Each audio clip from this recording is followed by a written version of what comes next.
Namhlanje silapha eLundini Local Municipality kwindawo elapha eXhokweni, ilali yase-Upper Tokwana. Sizonikezela nge-sharing shed kubantu balapha, abalimi balapha abalimayo. Uninzi lwabo ke ngomama.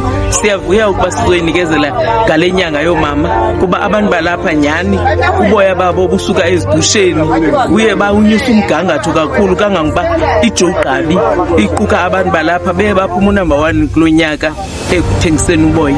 Le sharing shed ke siyenze yasistructure esihle kakhulu esikhulu esifuna ukuba ngaba abantu balapha elalini badinga indawo ukudibanela kuyo bangakwazi nokuyisebenzisa njengeholo ibe yi-multi-purpose. Sishiya ke i-sharing shed apha yama nazo zonke izixhobo zangaphakathi, iipressa, sorting tables, nee-beams zokugalela uboya kunye ne-dipping tank yabo. Siyavuya ke kukonjenje ngoba sesiyazi uba selisondela ixesha lokucheba, baza kucheba bonwabile kakhulu.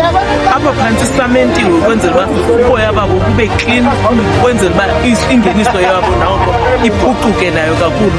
Bachulumancile ke abantu balapha, nenkosi yalapha ibikhona uThixo ubulele kakhulu. Siyabulela nathi uba siyakwazi ukwenza igalelo elizawuthi litshintshe ubomi babantu balapha eJogqabi, ngakumbi apha eLundini kule ndawo sikuyo i-Upper Tokwana.